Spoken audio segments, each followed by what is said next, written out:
अगर बुढ़ापे में इज्जत और चैन चाहिए तो ये तीन चीजें आज नहीं रखी तो बहुत पछताओगे। प्यारे भक्तों, जरा मन लगाकर सुनिए। बुढ़ापा कोई एक दिन में नहीं आता, लेकिन बुढ़ापे का दुख जवानी की छोटी छोटी गलतियों से जन्म लेता है। शास्त्र कहते हैं, जिसने समय रहते ये तीन चीजें अपने पास नहीं रखी, उसके जीवन में न सम्मान टिकता है, न सुख और न ही अपनों का सहारा। आज वही व्यक्ति जिसकी जवानी में सब इज्जत करते थे, बुढ़ापे में एक कोने में चुप बैठा रह जाता है। अब आगे जो मैं बताने जा रहा हूं वो कोई कहानी नहीं, बल्कि जीवन का ऐसा सत्य है जिसे जिसने भी अपनाया उसका बुढ़ापा आशीर्वाद बन गया। तो मन को शांत करके सुनिए, क्योंकि ये तीन चीजें आज संभाल ली तो बुढ़ापे में सम्मान, सुख और शांति तीनों आपके कदम चूमेंगे। तो प्रेम से बोलिए जय श्री कृष्णा। और इस पावन कथा को अंत तक ध्यान से सुनिए। गांव का नाम था देवपुर। कच्ची गलियां, पीपल की घनी छांव और चौपाल पर बैठते हुए लोग, जिनकी बातों में भी मिट्टी की सौंधी महक होती थी। उन दिनों न घड़ी की इतनी हड़बड़ी थी, न मोबाइल की खनक, फिर भी इंसान की सबसे बड़ी दौड़ वही थी, इज्जत की दौड़। देवपुर में एक बुजुर्ग रहते थे, धनीराम सेठ नाम से सेठ थे, पर अब सेठ सिर्फ पुरानी यादों में रह गया था। जवानी में उनका व्यापार दूर दूर तक चलता था। बैलगाड़ियों में अनाज, कपड़ा, गुड़ सब कुछ आता जाता।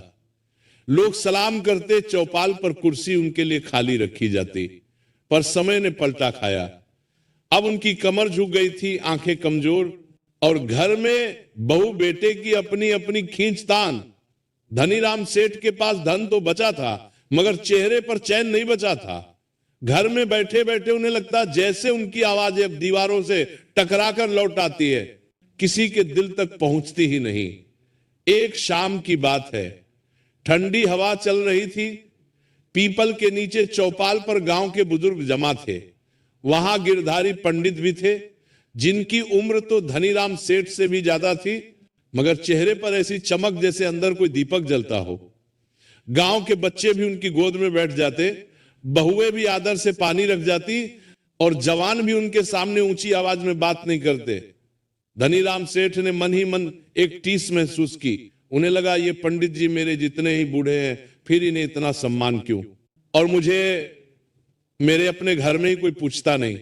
धनीराम सेठ ने उसी वक्त पंडित जी से कहा, पंडित जी एक बात बताइए, बुढ़ापे में आदमी को सुख और सम्मान दोनों कैसे मिलता है? मैं तो सब कुछ कमाकर भी खाली रह गया। गिरधारी पंडित ने धनीराम की ओर देखा। उनकी आंखों में तंज नहीं था, बस अनुभव था। उन्होंने धीरे से कहा, सेठ जी, सुख और सम्मान बुढ़ापे में नहीं कमाया जाता, वो तो जवानी में बोया जाता है। बुढ़ापा सिर्फ फसल काटने का समय है। धनीराम सेठ ने बेचैनी में पूछा, तो फिर बोना क्या चाहिए था? पंडित जी ने पीपल की जड़ की ओर इशारा किया। देखिए, इस पेड़ को, इसकी जड़ें जितनी मजबूत, पेड़ उतना स्थिर। इंसान की भी तीन जड़ें होती हैं। जो ये तीन चीजें अपने पास रख ले, बुढ़ापे में उसे कोई हिला नहीं सकता, ना घर, ना दुनिया, ना समय। धनीराम सेठ जैसे चौकन्ने हो गए। कौन सी तीन चीजें? पंडित जी ने उंगलियां गिननी शुरू की, धीरे, बिल्कुल वैसे जैसे कहानी खोली जाती है। पहली अच्छा नाम, दूसरी अपना हुनर, तीसरी अपना सच्चा साथी। यानी ऐसा संबंध जो स्वार्थ से नहीं, अपनेपन से चलता हो। धनीराम सेठ ने हंसकर कहा, पंडित जी, नाम तो मेरा भी है, लोग जानते हैं मुझे। पंडित जी ने सिर हिलाया। लोग जानना और लोग मानना दो अलग बातें हैं सेठ जी। नाम वही अच्छा होता है जो पीछे से भी आदर से लिया जाए और सामने भी डर से नहीं, सम्मान से बोला जाए। धनीराम सेठ की हंसी रुक गई। उनके भीतर कहीं कुछ चुभ गया। पंडित जी ने आगे कहा, आपको मैं एक किस्सा सुनाता हूं। पुरानी बात है, जब मैं जवान था, हमारे गांव में एक बनिया था हरिराम, बड़ा धनवान, पर कंजूसी ऐसी कि दिया भी दूसरों के घर के उजाले में जलाए, किसी की मदद न करे, किसी की बात न सुने। जब भी कोई दुखी आता कहता, मेरे पास फुर्सत नहीं, जाओ।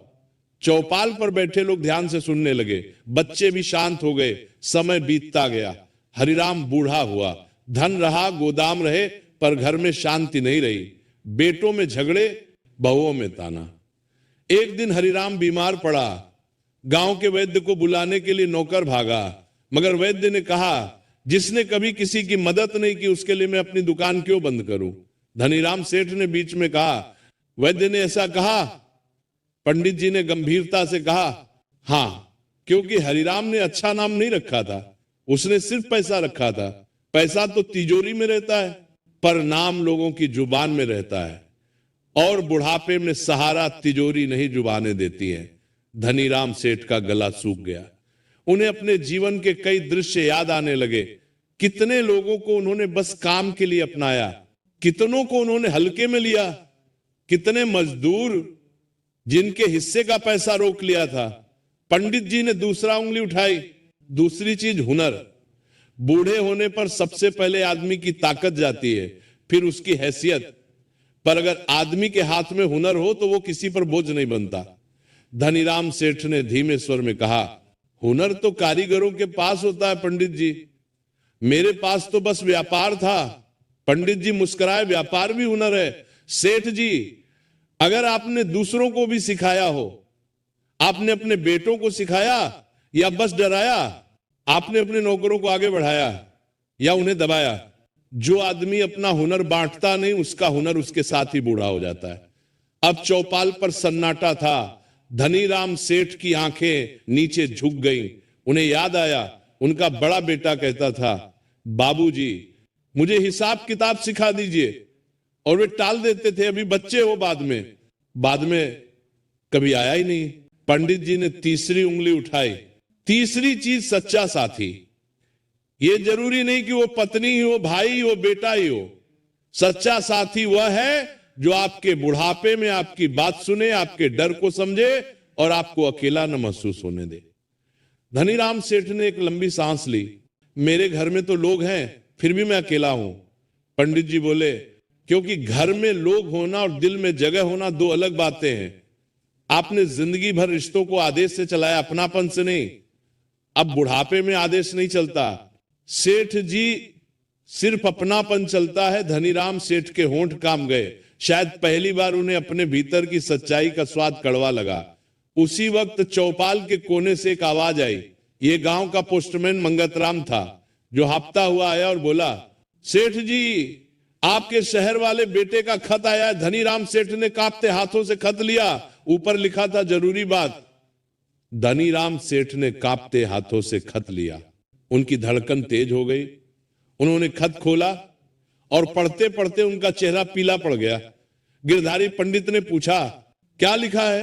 धनीराम सेठ ने भारी आवाज में कहा, लिखा है, वो शहर में कर्ज में डूब गया है और वो चाहता है कि मैं खेत बेच दूं जल्दी, नहीं तो वो वापस गांव नहीं आ पाएगा।